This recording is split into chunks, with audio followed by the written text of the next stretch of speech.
네, 일단 이번 한 주 가장 이 글로벌 시장에서 핫한 이슈였던 것이 금리에 대한 부분입니다. 제가 이제 금리에 대한 부분에 대해서 여러분들이 조금은 이제 이 고민하실 것 같아서 저의 의견을 한번 피력을 해보면 금리라고 하는 이슈가 코로나19가 작년에 일어난 것처럼 수십 년 만에 한번 나올까 말까한 이슈가 아니다라는 것에 저는 이제 초점을 맞춰야 되지 않나 이렇게 생각이 듭니다.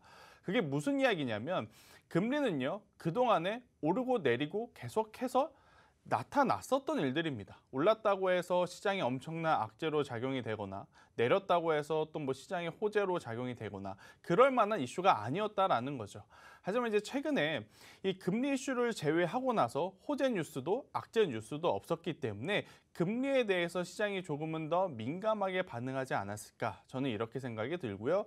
또 이제 금리 인상이라고 하는 것에 대해서 이제 주식이 밀리니까 잘못 생각하시는 부분이 있어요. 금리가 인상을 하면 주식시장에는 굉장히 악재구나. 뭐 단기적으로는 당연히 악재일 수밖에 없습니다. 왜?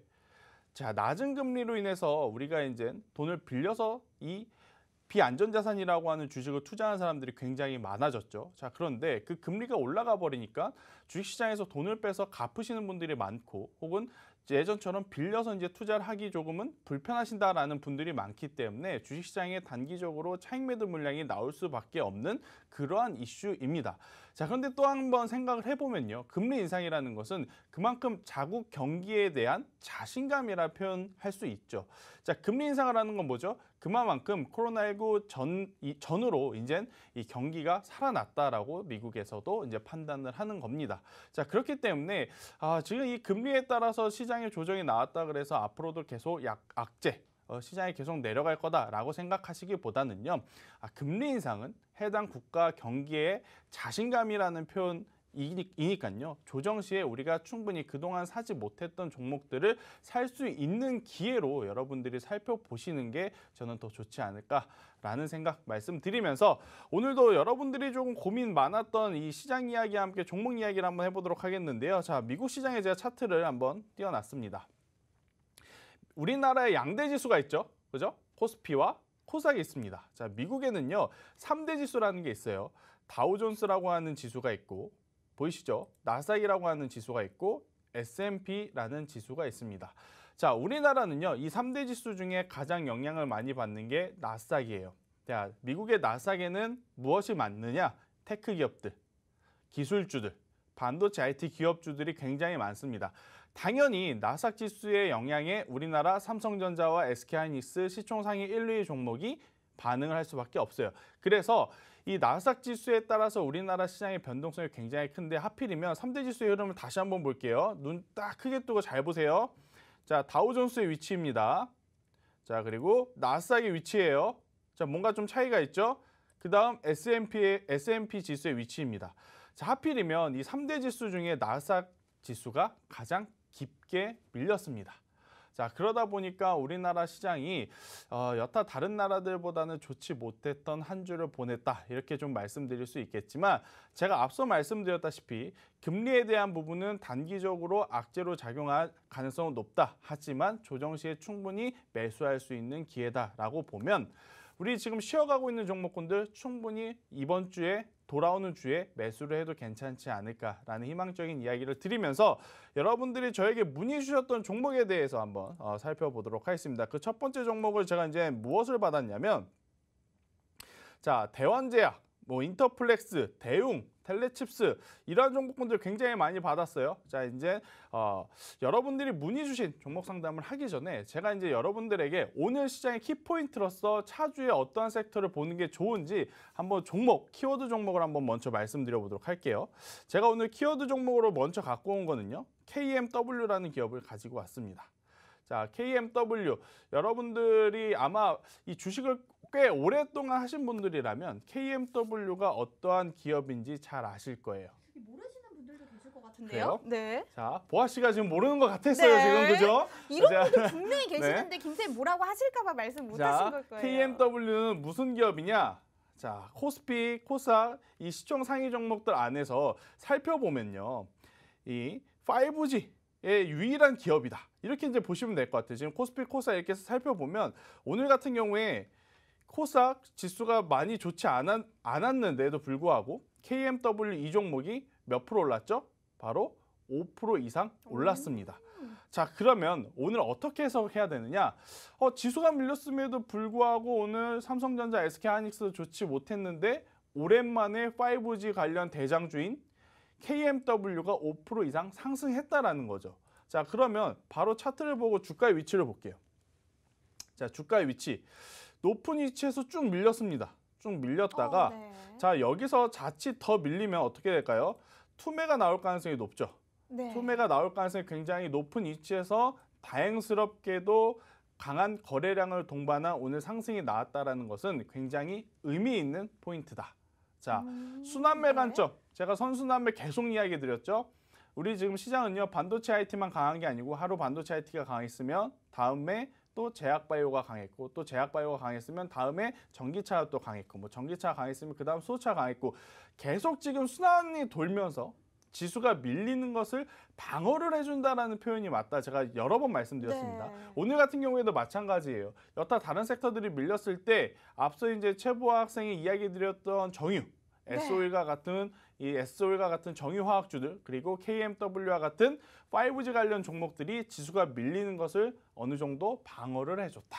이렇게 좀 본다면 자, KMW의 오늘 들어온 거래량과 오늘의 상승은 다음 주부터 또다시 5G의 순환매 성격의 매기세가 들어올 수 있음을 암시해 주는 거다. 저 이렇게 좀 말씀드릴 수 있을 것 같고요.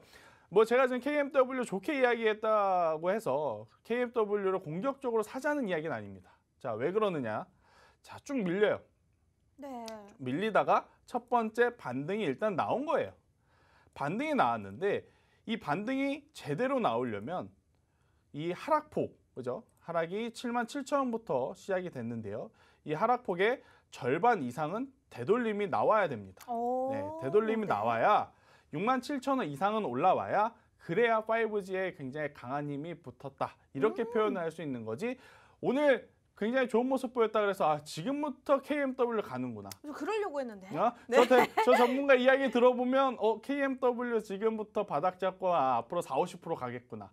이렇게 생각하시면 안 됩니다.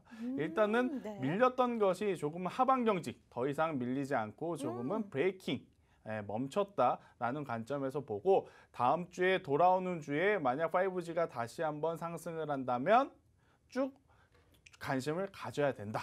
저는 이렇게 한번 말씀드려 보도록 하겠습니다. 자, 제가 이제 이 키워드로 보는 종목 이 KMW 드렸으니까요. 여러분들도 그럼 어떻게 해야 되느냐? 다 관심 종목에 KMW를 하나 딱 넣어 놓는 거예요. 그리고 KMW가 이 5G의 대장이라고 했으니 자, 2등주, 3등주를 그 밑에 찾아서 여러분들이 착착착착 넣어 주셔야 돼요. 자, 그런데 여러분들이 2등주, 3등주 찾기가 힘들다. 그러면 어디서 제가 이야기 드리죠? 바로 노란톡 메신저에서 제가 이제 친절하게 말씀드리니까요.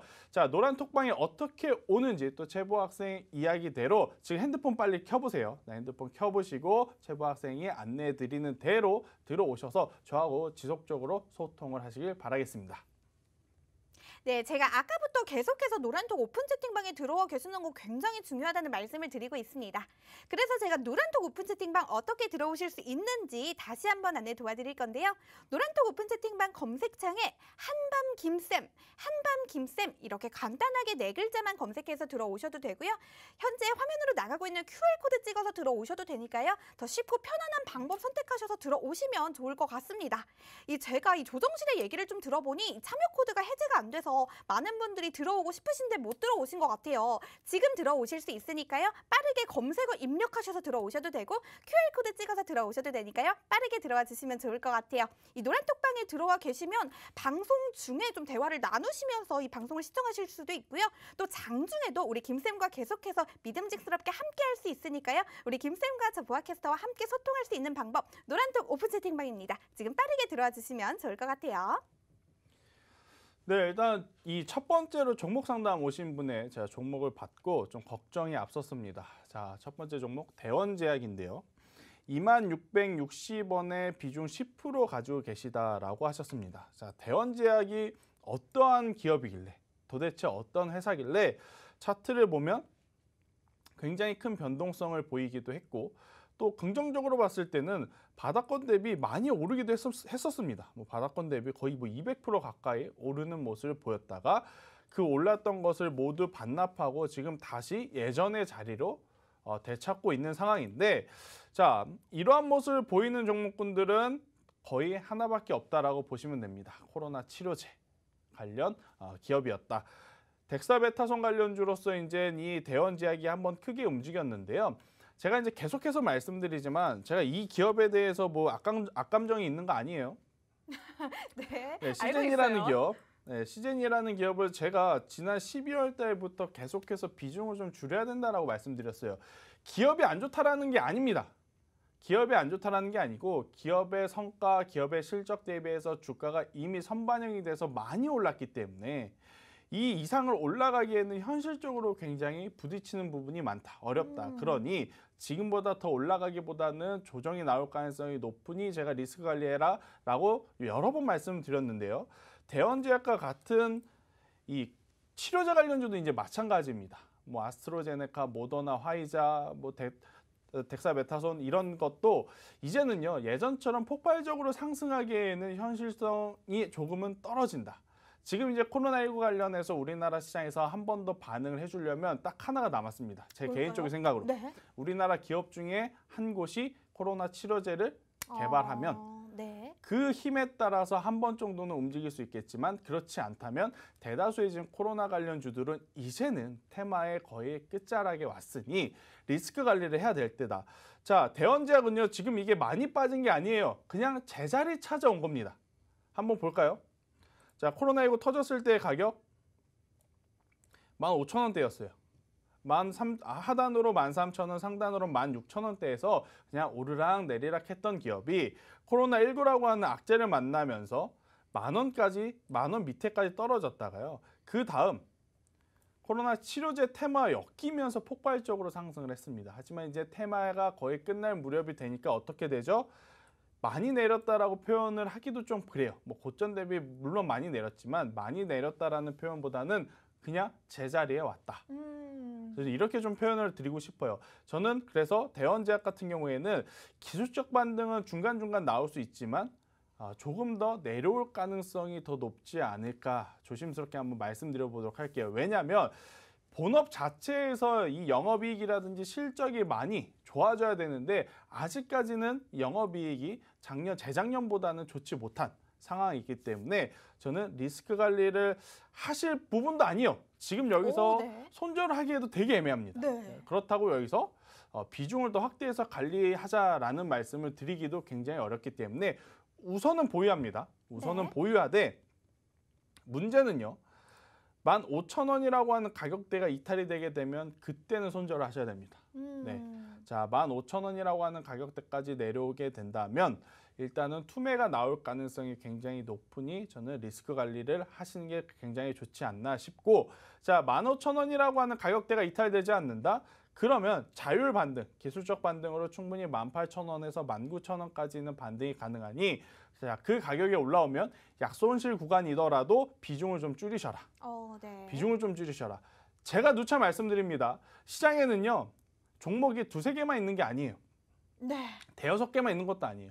수천 종목이 있습니다. 지금 이 종목뿐 아니더라도 충분히 매매할 종목 굉장히 많고, 또 여러분들이 종목 고르기 어렵다고 하셔서 제가 블라인드 종목으로 매주 한 종목씩 가져다 드리는데 그러한 종목으로 차라리 교체를 하시는 게 훨씬 더 빠를 수는 있어요. 하지만 지금 위치에서는 여기서 손절을 하기도 애매하고 더 사기도 애매하니 보유하되 가격적인 전략은 여러분들이 지켜주셔야 된다. 저는 이렇게 설명 한번 드려보도록 하겠습니다. 자, 대원제약 가지고 계신 분은요. 자, 이거 제가 말씀드린 거 꼼꼼히 노트에 체크해 놓으셨다가 대응을 하시면 될 것 같습니다. 자, 그 다음 종목 빠르게 갈게요. 인터플렉스가 왔네요. 자, 인터플렉스.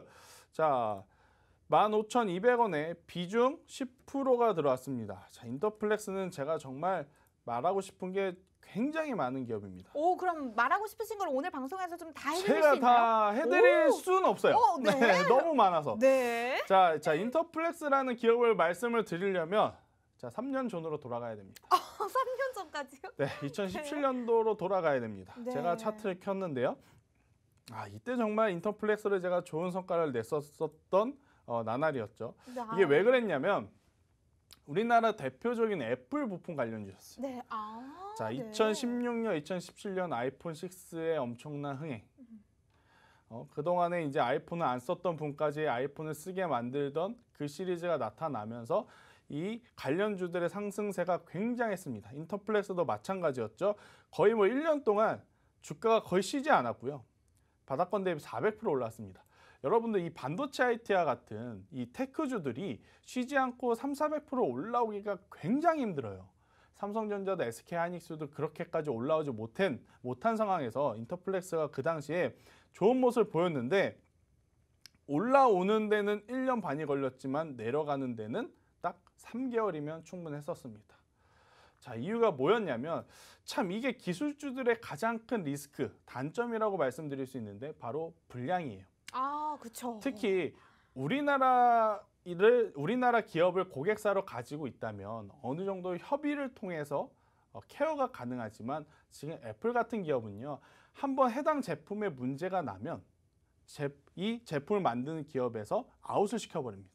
그래서 다른 기업에서 개발을 하고 또 다른 기업을 개발시키고 이런 게 좀 빠르게 진행이 되다 보니까 그때 당시 인터플렉스가 한번 불량 소식이 탁 터지고 나서 주가가 거의 3개월 만에 고점 대비 70%가 빠졌었죠. 잘 나갔었을 때는 7만 원까지 올라갔었다가 자, 그때 이후에 지금 만 원대까지 지금 떨어지면서 12,200원까지 지금 내려온 상황입니다. 자, 저는 네. 일단 뭐 애플 관련주로 붙으셨다면 애플 관련주로 인터플렉스를 붙으셨다라고 하면은 시간이 조금은 더 필요하다. 시장에서 신뢰의 회복은 계속해서 되고는 있어요. 계속은 되고 있지만 여전히 예전처럼 많은 수의 제품을 지금 납품하기에는 아직은 현실적으로 부족한 부분이 많으니 시간이 조금은 더 필요하다. 그래서 중장기적으로 가지고 가실 수 있다면 제가 만약 비중이 30에서 50% 이상이었다면 비중을 줄이라고 말씀을 드렸을 거예요. 그런데 이제 비중이 10%이시기 때문에 중장기적으로 가지고 가실 수 있다면 저는 그냥 지금 가격 그대로 유지하면서 보유하셔라. 저는 이렇게 한번 말씀드리도록 할게요. 자, 왜 그러냐면 불량이 있었더라도 애플 관련 부품주, 애플 모바일 제품 부품을 만들었다면 그만큼 회사에 기술력이 있다라는 거거든요. 그렇죠. 그 기술력을 썩히진 않습니다. 네. 계속해서 개선하고 케어해서 더 좋은 제품을 지금 생산해 내려고 노력 중인 지금 상황이니까요. 저는 지금 현재 가지고 있는 단가와 비중 그대로 유지하시면서 조금은 더 기다려보자. 이 이야기를 한번 드려보도록 할게요. 특히 이번 주 인터플렉스에 대한 뭐 안 좋은 이야기가 나왔다라기보다는요. 지수가 밀리면서 같이 밀렸어요. 만약에 지수가 좋았는데 인터플렉스만 밀렸다. 그러면 문제가 됩니다. 그렇죠. 그죠? 네. 근데 지수도 밀렸고 관련주들도 여러 종목들이 모두 좋지 않았기 때문에 이번 한번 조정은요. 봐주자. 이렇게 한번 설명드리면서 그대로 보유 의견을 한번 드려보도록 하겠습니다. 아셨죠? 자, 그 다음 또 빠르게 갈게요. 대웅 58,000원에 비중 10%. 자, 그런데 최근에 저한테 종목 상담 오시는 것 중에 예전보다 좀 많이 개선된 부분이 좀 있어요. 어떤 바로 걸까요? 비중이에요. 네. 예전에는요. 불과 한 2달 전만 하더라도 한 종목의 비중 30%에서 50%도 굉장히 많았었고 네. 비중 100%이신 분들이 굉장히 많았는데 100%까지요? 그렇죠. 시장이 한번 밀리니까 개인 투자자들이 이제는 다 겁을 먹은 것 같아요. 예전처럼 계속해서 한 종목의 비중을 확대하시기보다는 분산 투자를 잘하고 계시다라고 생각이 드는데 네, 일단 다음 종목을 한번 또 보도록 하겠습니다. 자, 다음 종목은 제가 이제 또 뭘 가지고 나왔냐면요. 자, 대웅이라는 기업을 말씀을 좀 드려야 될 것 같아요. 자, 대웅. 자, 대웅이라는 기업을 가지고 왔는데 58,000원에 또 가지고 계시다라고 해요. 참 왜 한숨부터 쉬시나요? 참 이 제약바이오가 굉장히 이게 가장 큰 문제인 것 같아요. 자, 그렇죠. 뭐냐면 시장이 한참 좋을 때는 동조를 같이 안 해줘요. 네. 그러다가 이제 시장이 조금 더 조정이 나오면 동조를 해줄 것 같은데 또 안 해줘요. 문제네요. 특히 지난 4분기 그리고 이번 1월 달에 그 과정이 너무 좀 심했다. 저는 이렇게 좀 생각이 들고 자, 일단 대웅에 대한 이야기를 해보면 뭐 그동안에 이제 계속해서 이제 폭발적으로 좀 상승을 했었죠. 뭐 대웅은 대웅제약을 가지고 있는 모사입니다. 이제 자회사인데 일단 뭐 여러 가지 이야기들을 좀 드려야겠지만 자, 이렇게 이제 급격하게 빠졌어요. 급격하게 빠졌어요.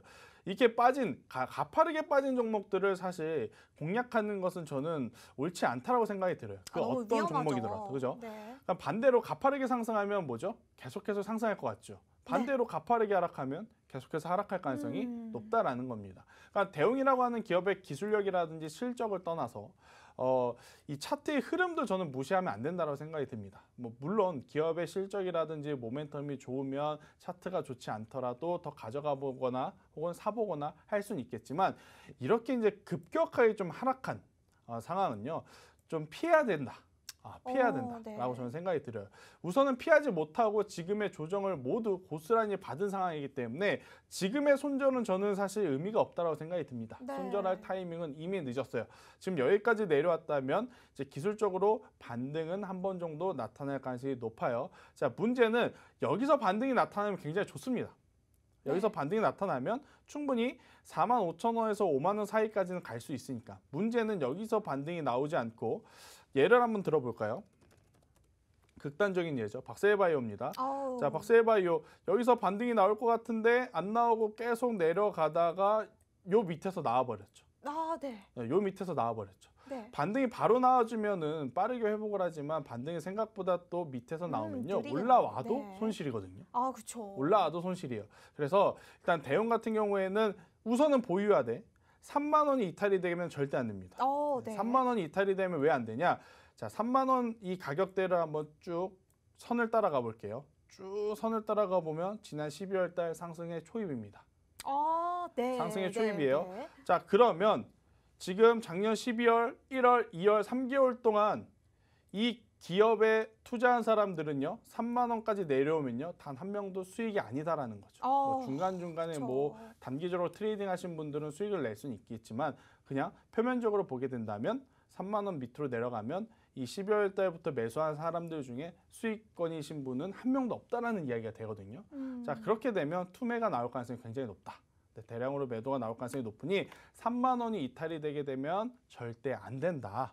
그래서 3만 원 이탈 시 손절 의견을 드려보겠고 그렇지 않고 올라온다면 4만 5천 원 부근부터 저는 그냥 비중을 좀 줄여보시는 게 어떨까라는 이야기를 들어보도록 하겠습니다. 조금 안타깝지만 네. 그래도 현실적으로 이제 제가 여러분들에게 도움이 되는 상담을 해드려야 되니까요. 아닌 것은 아닌 거예요. 저 아닌 건 아셨죠? 아니죠. 자, 그다음 자 텔레칩스. 자, 텔레칩스 19,200원에 비중 10%인데요. 이 비메모리 반도체 그냥 보유하세요. 자, 텔레칩스는 여기서 더 이상 이야기하지 않겠습니다. 네, 더 이상 이야기하지 않겠습니다. 자, 왜 그러냐면 그냥 삼성전자와 SK하이닉스를 보는 뷰와 마찬가지예요. 자, 네. 삼성전자와 SK하이닉스가 계속해서 시장에서 관심을 받고 있고 외국인 투자자들이 제3국에서 봤을 때 우리나라를 딱 봤을 때 삼성전자, SK하이닉스가 도드라지는 이유는 반도체에 대한 기술력뿐만 아니고요. 앞으로의 성장 모멘텀이 굉장히 강하거든요. 자, 반도체를 두 가지로 나누면 메모리와 비메모리로 나눈다고 제가 여러 번 말씀드렸어요. 메모리가 지금 지는 산업이라고 하기에는 좀 그래요. 아직까지는 굉장히 좋은 평가를 받고 있지만 하지만 중장기적으로 그리고 장기적으로 봤을 때는 메모리보다는 비메모리 쪽이 훨씬 더 희소 가치가 있고 성장 모멘텀으로 적용할 가능성이 높은데 텔레칩스는 이 두 메모리 반도체 중에서 특히 비메모리 반도체 쪽이 조금은 더 가까운 기업이니까요. 지금보다는 더 올라갈 가능성이 굉장히 높습니다. 하지만 매수한 가격이 좀 부담이 되지만 비중이 10%이시기 때문에 저는 보유 의견을 드린 거예요. 만약에 비중이 40, 50%였다면 절반 정도는 줄여서 다른 종목을 매매하는 게 더 좋다라고 말씀을 드렸을 거예요. 하지만 비중이 10%이시니까요. 더 늘리지 마시고요. 제가 그냥 갑니다 라고 이야기했다 그래서 이거? 그러면 다른 종목 다 매도해가지고 비중 100% 이거 사자. 이 이야기는 아니에요. 네. 비중 10% 기준이었을 때 지금 가격에서 조정이 나오더라도 감내할 만하니까 저는 보유를 하자라고 의견을 드린 겁니다. 아셨죠? 자, 그 다음 자 AB 프로바이오 1,200원에 40%인데요. 안 좋아요. 시작 자, 전부터 안 좋아요. 네. 안 좋아요. 뭐가 안 좋죠? 차트의 아이고. 기울기가 너무 안 좋아요. 네. 자, 이 AB 프로바이오를 딱 봤을 때 딱 두 가지가 안 좋습니다. 첫 번째, 뭘까요? 네. 기울기 안 좋다라는 것은 제가 네. 대웅 이야기할 때 했죠. 자, 조정이 나오더라도 이렇게 나오면 안 돼요. 네. 이렇게 나오면 네. 내려갔다 올라갔다, 내려갔다 올라갔다, 그쵸. 내려갔다 올라갔다. 여러분들이 주식 관련 서적을 보게 되면 이러한 차트 모양들은 아마 흔히 보셨을 거예요. 이러한 조정은요, 괜찮은 조정이에요. 다시 올라갈 수도 있으니까. 그런데 지금 이 종목처럼 그냥 이렇게 내리는 조정은 피해야 되는 겁니다. 일단 이 조정의 기울기가 안 좋다 이야기를 한번 드리겠고, 또 한 가지. 자, 뭘까요? 또 뭘까요? 뭘까요? 이 한번 찾아보세요. 안 좋은 자, 얘기들이 너무 여러분들도 많은데. 한번 찾아보세요. 자, 제가 3초 드릴게요. 네. 자, AB 프로바이오 차트를 보고 제가 한 3초를 드릴게요. 네. 기울기 말고 또 안 좋은 거. 자, 1, 거래 3. 거래량? 자, 지금 네. 뭐 거래, 수급 얘기 많이 나왔는데 단순하게 이 한 주의 가격 네. 얼마죠? 800원입니다. 자, 이 주가라고 하는 건요, 주식회사 기업의 가치입니다. 네. 왜 삼성전자와 SK하이닉스가 한때는 뭐 액분 전에 200만 원, 300만 원 갖고 SK하이닉스가 10만 원 갖고 합니까? 바로 기업의 기술력이라든지 가치가 높기 때문이죠. 네. 자, AB 프로바이오를 제가 부정적으로 이야기하는 것은 아닙니다. 대신에 지금 주식시장에 상장되어 있는 가격 기준으로 보게 되면 동전주가 돼버렸죠. 네. 지금 동전에서 빨리 1,000원이 되고 1,000원에서 빨리 5,000원이 되고 5,000원에서 빨리 10,000원이 돼도 지금 시원찮을 판국에, 그죠? 오히려 이 3,000원까지 갔던 주가가 2,000원이 되었다가 2,000원이 1,000원이 되었다가 또 1,000원이 깨져서 동전주가 돼버렸어요. 자, 그렇다면 해당 기술력 혹은 실적보다는 테마로 움직였다, 이렇게 볼 수 있거든요. 네. 그래서 테마적으로 움직인 종목들은 제가 만약에 시기가 여름, 뭐 8월이라든지 9월, 10월이면 계속 보유를 해도 괜찮다라고 말씀을 드렸을 수도 있어요. 하지만 지금 2월과 3월 상장 폐지라든지 관리 종목이라든지 이러한 이야기가 나올 수 있는 시기이기 때문에 저는 우선은 덜어내라. 우선은 매도를 해라. 이 종목이 회복을 하면 동전주이기 때문에 뭐 20%, 30% 금방 올라갈 수는 있어요. 네. 하지만 반대로 올라가지 못하고 더 내려오면 이보다 더한 지하는 없을 겁니다. 그러니까 지금이라도 빨리 덜어내시고 제가 잠시 후에 가지고 온 블라인드 종목, 그 종목으로 교체를 하시는 게 훨씬 좋아요. 근데 전문가님 너무 오래 가지고 있었고 비중도 많은데 이거 더 이상 손절을 못 하겠어요 하시면요, 절반만 우선 덜어내세요. 네. 100%다 손절하시지 마시고 절반만 덜어내시고 시장을 기다렸다가 기술적 반등이 나오면 반등이 나올 때마다 조금씩 비중을 축소해 나가시는 게 저는 더 좋은 전략이 되지 않을까, 이렇게 한번 말씀드려보도록 하겠습니다. 자, 오늘 종목 상담을 봤을 때 좀 특징이 하나 있었죠? 뭐가 하나 있었죠? 제약바이오가 슬슬 많아지죠. 네. 불과 한 달 전, 2달 전만 하더라도 대다수의 종목군들이 반도체, 네. 기술주들이 많았었어요. 그렇죠? 더 가져가도 될까요? 올라올까요?들이 많았는데 이제 슬슬 시장이 조정이 나타나면서 시장의 체질 개선이 바뀌고 있다 보니 그동안 소외받았던 제약바이오 어느새 포트에서 불과 몇 주 전에는 분명히 마이너스 5%에서 마이너스 10% 그냥 내가 감내할 수준이었는데 하루하루 지나고 보니까 어느새 마이너스 20%, 마이너스 30% 간 종목들이 아마 계좌에 지금 찍히고 계실 수도 있다라는 생각이 듭니다. 이럴 때일수록 언젠가 올라오겠지라는 생각으로 놓고 있으시면 안 되고요. 빠르게 대응을 하셔야 돼요. 왜? 종목별 장세니까요. 이러한 시장에서도 올라가는 종목이 있기 마련입니다. 네, 일단 뭐 제가 오늘 가지고 온 종목 이야기를 하기 전에 지난주에 제가 드렸던 코리안리아에 대해서 좀 말씀을 드려보도록 할게요. 자, 코리안리를 제가 말씀드렸을 때 코리안리가 무슨 회사라 그랬죠? 보험회사가 보험을 드는 재보험사라는 이야기를 드렸습니다.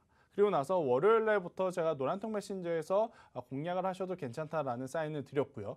월요일부터 월, 화, 수, 목, 금 오늘까지 5거래일 동안 시장이 오르든지 내리든지 상관없이 계속해서 올라왔기 때문에 아마 월요일에 진입하신 분들은 굉장히 또 좋은 성과를 내지 않았을까 싶습니다. 제가 이제 매도 의견을 좀 드렸는데 매도하신 분들은 또 현금을 가지고 오늘 드리는 종목을 사시면 될 것 같고, 매도를 아직 안 하셨다라고 하신 분들은 조금 더 기다렸다가 더 높이 저는 갈 수도 있다라고 생각이 들어서 저는 이 코리안리는 여전히 좋은 뷰를 한번 제시드려 보도록 하겠고, 오늘 제가 가지고 온 종목의 차트를 먼저 한번 열어볼게요. 네.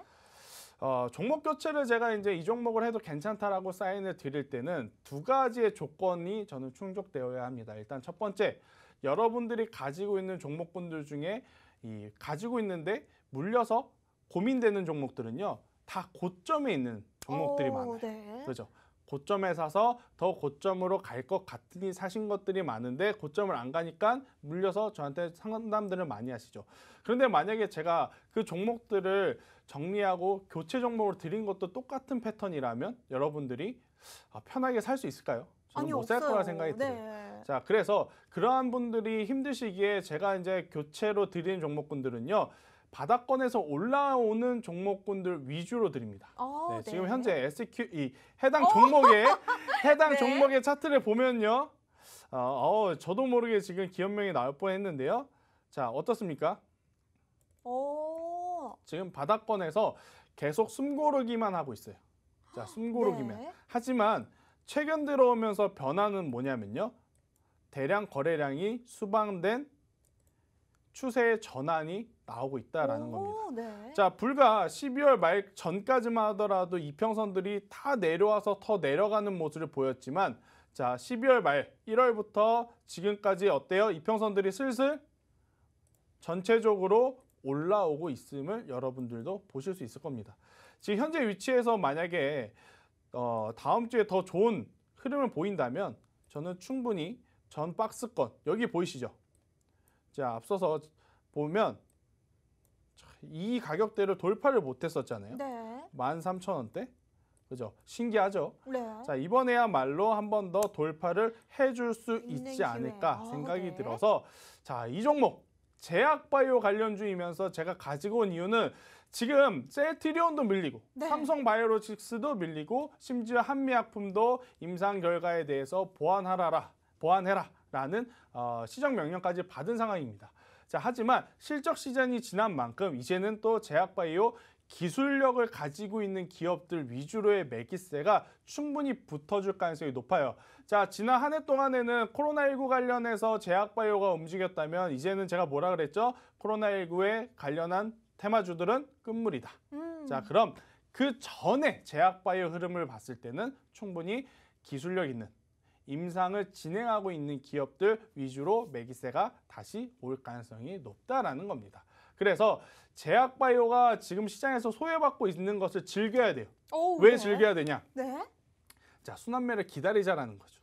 소외받고 있을 때 포트 한 켠에 넣어두고 네. 그 섹터에 힘이 들어왔을 때 보유 종목들이 힘을 받는다면 충분히 좋은 결과를 낼 수 있을 것이라 생각이 들어요.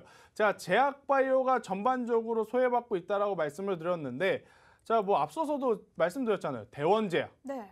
대웅, AB프로바이오 차트들 다 보셨잖아요. 그죠? 네. 그런데 그 종목과는 다른 지금 흐름입니다. 그죠? 반대인 거죠. 네. 그 종목들은 위에서 내려오지만 제가 오늘 가지고 온 종목은 아래에서 위로 올라가고 있는 상황이니까요. 여러분들이 이 종목에 대해서 무슨 종목인지 한번 고민해 보시고 찾아보시고, 이러한 위치에서 산다면 굉장히 좋은 결과를 낼 수 있겠구나. 이러한 부분을 저는 공부를 하셨으면 좋을 것 같습니다. 아셨죠? 자, 그래서 이 종목이 무슨 종목인지는 제가 잠시 후에 또 노란통 메신저에서 공개를 할 테니까 그 전에 여러분들이 쭉 잘 맞춰주시길 바라도록 하겠습니다. 자, 이렇게 또 1시간 동안 제가 준비한 것들을 다 여러분들에게 말씀을 드렸는데요. 사실 이제 시장이 힘들 때마다 종목 상담을 자주 해드리고 싶어요. 고민들 많이 하시니까. 하지만 1시간이라는 짧은 시간 동안 제가 더 많은 종목을 하기에는 현실적으로 좀 어려움이 있으니 못다한 이야기는 노란통 메신저에서 좀 해보도록 하겠습니다. 자, 지금 방송 시청하신 분들 다들 노란통 메신저 들어오셨어요. 제가 못다한 이 종목 상담 계속해서 드리도록 할 테니까요. 적극적으로 참여를 하시길 바라면서 이번 한 주 굉장히 고생 많으셨고요. 이번 주보다 더 나은 다음 주를 기대해 볼 만하니까 많은 개인 투자자들 오늘도 힘내시길 바라겠습니다. 지금까지 김쌤이었습니다.